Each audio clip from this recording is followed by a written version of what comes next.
Straight ahead on WBKB News at 11. NOAA hosted a workshop for those interested in making their area a marine sanctuary. Plus, people from all over the United States gathered in Posen for the annual Potato Fest. And a guest chef made an appearance at the farmers market this weekend. We'll have those stories along with your local weather and sports. The news that affects you starts now. From Rogers City to Tawas City and all points in between, this is Northeast Michigan's award-winning news team. Your source for news, weather, and sports. We are WBKB News at 11. Good evening, everyone, and thanks for joining us. I'm Michelle McConaughey. The Alpena Farmers Market had a special guest chef show locals how to make healthy meals. Chef Tom Marsico had his table set up right at the entrance to the market this weekend. Using only homegrown organic vegetables, he demonstrated just how easy it is to throw together a healthy meal. He used a variety of veggies, including peppers, onions, and tomatoes, to construct a yummy pasta salad. By eating a lot of fresh like this, your metabolism rate is higher. Therefore, it helps you lose weight.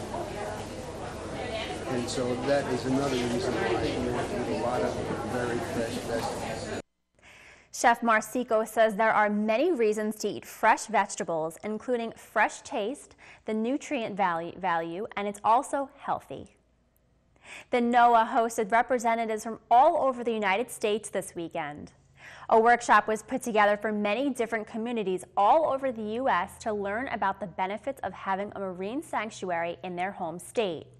NOAA is a special organization in Michigan that deals with Thunder Bay and educates people on why it is so important to treasure their sanctuary. It is important to increase public awareness and make known the benefits and resources it has to offer. Tom Malata, mayor of Port Washington, Wisconsin, also expressed his excitement for this project. He stated how important preservation and conservation were and took a great interest in possibly teaming up with NOAA to make his hometown's dream of having a marine sanctuary come true. And a hot air balloon festival happened this Saturday at the Iosco County Fairgrounds. Activities at the fair included a 10K run, an antique and collectible sale, a car show, as well as food vendors and a children's bounce house. There was also a balloon release ceremony where guests had the opportunity to release a balloon in memory or honor of a loved one. The hot air balloon flights took place at sunrise and sunset. I think it's nice when people can get together and, you never know who you're going to run into. It's a great opportunity to meet new people within your community, make friends, and I think that just brings the community closer, and the closer a community is, the better we all do. This Saturday marked the 5th annual year of the Hot Air Balloon Festival, which happens every September. And the annual Potato Festival in Posen is happening this weekend with people from all over the United States visiting. The festival had many events going on, including a 5K run and walk, small flea market selling various things such as clothes and jewelry, a polka dance, and a bump and run. Many coming from across the states even camped out in their RVs on the site for a fee of $30. It's our one time to showcase our town. We open it up and everybody comes from all over. I talked to people today from Florida, first time they've ever been here, and they came up just for the Potato Festival, which was kind of neat. Randy also stated that tomorrow at 4:30 p.m. they will be hosting a tribute to all armed service personnel in the Polka Hall. He asked that all veterans from the area join and get recognized for everything that they've done for our country. And coming up next on WBKB News at 11, people in Kalamazoo are cleaning up after a storm downed trees in their area. Plus, Apple is getting ready to hold its product launch on Tuesday. Stay tuned.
Welcome back. In state news, hundreds of people in Kalamazoo had a scare after a storm caused trees to collapse all around their houses. It came almost without warning. We seen it was getting dark, and I said, get the kids back in the house. Good thing they did, because minutes later, The lights went off, then it started raining really hard. most people were thinking the same thing. Tornado hit the basement. That is still up in the air. The damage is all around. The wind started blowing really hard, and then all I saw was trees falling. We heard a big bang, couple of bangs, and It was just like, boom. My daughter said, Mama, the tree fell. went outside a couple of minutes later and saw the trees down. Some people discovered the storm spared their property. That one's mine. Helen Word found all of her family's cars under a sea of trees. That one's my granddaughter's. Since no one's hurt, she's able to have a sense of humor about it. I don't know. I told her, I said, I hope the insurance company don't cancel my insurance. In your Money Watch, all eyes will turn to Apple this week. On Tuesday, the tech giant will hold its much-anticipated product launch at its Cupertino headquarters. The company is widely rumored to debut an iPhone 6 and a smartwatch at the invite-only event. Atlantic City may finally be getting a lucky break. The newly closed Showboat Casino is one of 3 sites a Florida developer is considering for an as-yet undisclosed $20 million project. The Showboat is one of 4 Atlantic City casinos to close this year.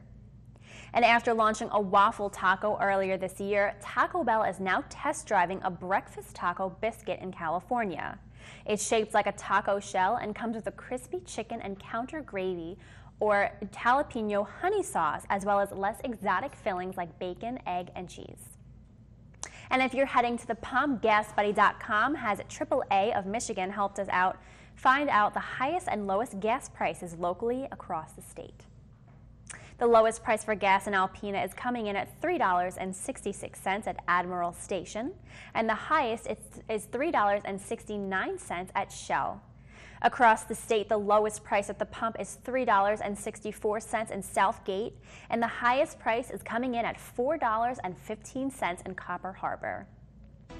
There's still much more to come on WBKB News at 11. Jessica Starberg will be in with a look at sports, and I'll be right back with your weather forecast. Stay tuned.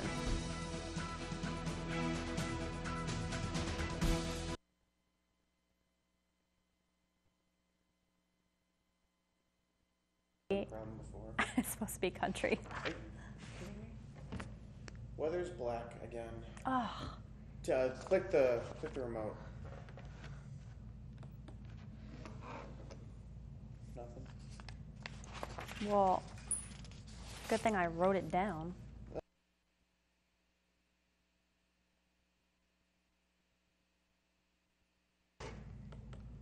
One minute. Click again. Yeah, it's not moving. That's weird.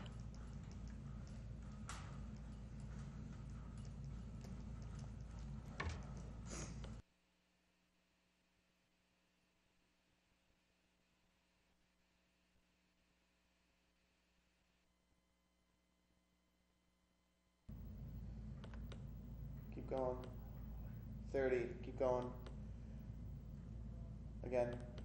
Oh, wait. Awesome. Just go. Can you go the other way? It's too late now. Just keep going the way you're going. Stand by. One Good. more.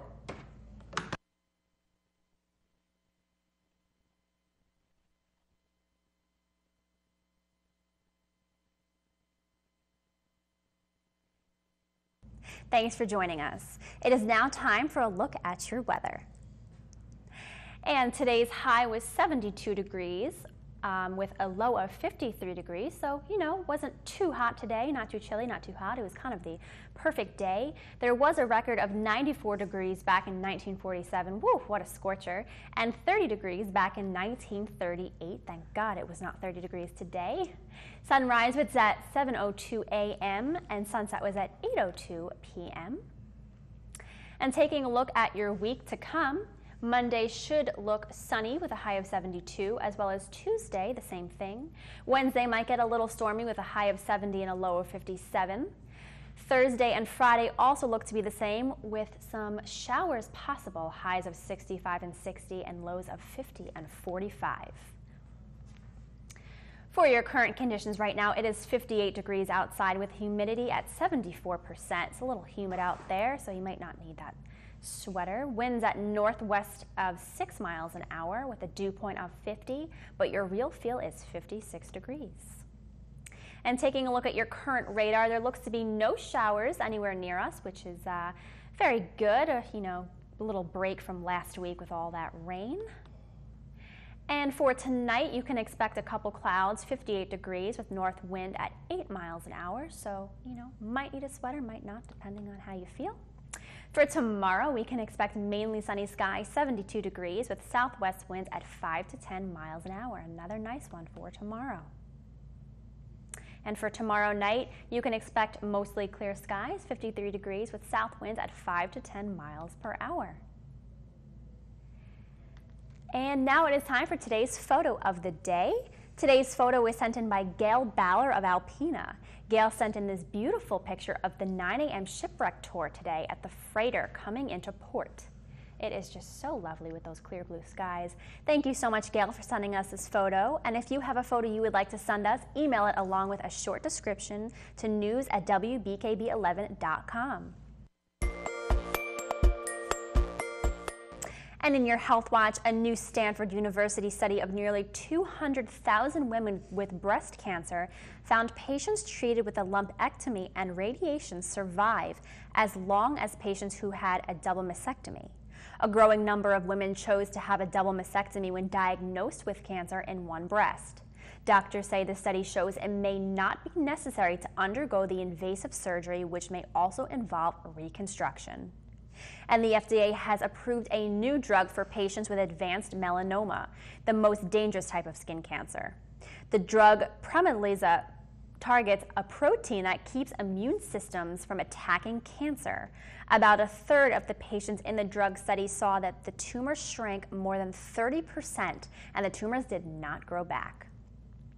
And CVS has officially extinguished cigarettes, cigars, and all tobacco products at its 7,700 locations, nearly a month ahead of the schedule as well. The nation's second largest drugstore released a study from Boston and San Francisco where pharmacies are not allowed to sell tobacco. It shows a 13% drop in tobacco product sales after the bans took effect. Customers will now see products to help them kick the habit behind the counter. And in your national news, a search is underway off Jamaica's northeast coast for a private plane that crashed in the ocean on Friday. The plane was carrying a Rochester, New York couple who apparently lost consciousness in the air. Wendy Gillette has more from New York. Search teams are scouring the water off of Jamaica's northeast coast looking for wreckage of the small private plane that crashed Friday. So far, they found an oil slick and some floating debris. The single-engine turboprop carrying Larry and Jane Glazer took off from Rochester, New York at 8:45 Friday morning. Investigators believe Larry was at the controls. He radioed a problem to air traffic controllers around 10 a.m. Descent down to about 180. We have an indication it's not correct in the plane. Air traffic told the pilot to descend to a lower altitude. Shortly after that, the plane went silent. U.S. Air Defense scrambled fighter jets to shadow the unresponsive plane. They saw the windshield had frosted over and the pilot was slumped over the controls, conditions consistent with oxygen deprivation. Breathing, I can see his chest rising and falling. It may be a deal where, depending on how fast they descend, he may regain consciousness once the aircraft starts descending. The plane flew in and out of Cuban airspace before it ran out of fuel and crashed Friday afternoon. The Glazers were well known in Rochester. Larry was a real estate developer and Jane an entrepreneur. The couple's 3 children released a statement that says they are devastated by the tragic and sudden loss of their parents. Wendy Gillette for CBS News, New York. This is the second time in a week that a small private plane crashed in the ocean after its pilots became unresponsive. The first plane went down last Saturday off the Virginia coast. The Air Safety Institute has issued a safety alert reminding pilots of all symptoms of oxygen deprivation. Sports is coming up next, but first Jessica Starbird is here with a preview of what's next. Jessica? Michelle, it was a day full of volleyball over at Rogers City High School for many of our local teams. We will have all the highlights from the Rogers City Volleyball Tournament coming up next in sports. Stay tuned.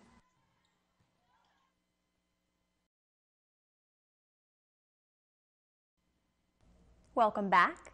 Hollywood's A-listers and top musicians took over primetime Friday night to fight cancer. The Stand Up to Cancer fundraising special aired on all of the major networks, many cable outlets, and even streamed live online. Bagad Shaban has the details from Hollywood. Celebrities use their star power to put a spotlight on cancer, the second leading cause of death among Americans. I held the generous, strong, beautiful hand of my first wife, Cassie, as ovarian cancer took her life much too soon. In an hour-long Stand Up to Cancer telethon, Hollywood A-listers, even Ron Burgundy, reached out to viewers across the U.S. and Canada for one purpose: to turn every cancer patient into a survivor.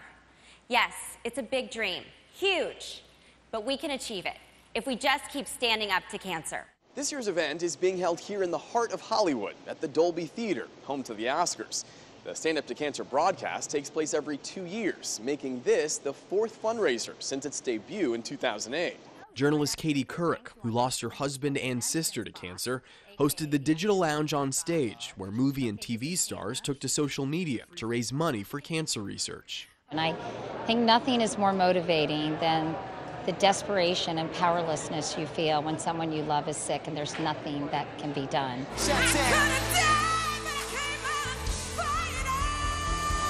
Jennifer Hudson ended the show with her new remix song titled Remission. To date, Stand Up to Cancer has raised more than $261 million. Bagad Shaban, CBS News, Hollywood. The money from Stand Up to Cancer has funded new research programs and clinical trials. 1 in every 4 deaths in the U.S. is due to cancer. Just this year, the American Cancer Society estimates nearly 1.7 million Americans were diagnosed with invasive cancer. It's such a disease that, you know, everybody knows somebody with the disease. It really is so heartbreaking. So it's really heartwarming to see all these celebrities kind of use their platform for such a great cause and raising money. Absolutely. Couldn't have said it better. So. And remember, you can read more about our broadcast stories and get the scoop on other news items online. Just visit WBKB11.com for sports, weather, and news updates anytime, day or night. Or add us on Facebook at facebook.com/WBKBTV. That will do it for tonight's show. Tomorrow, be sure to catch the 11 o'clock news with me and Jessica. Have a great night, everybody.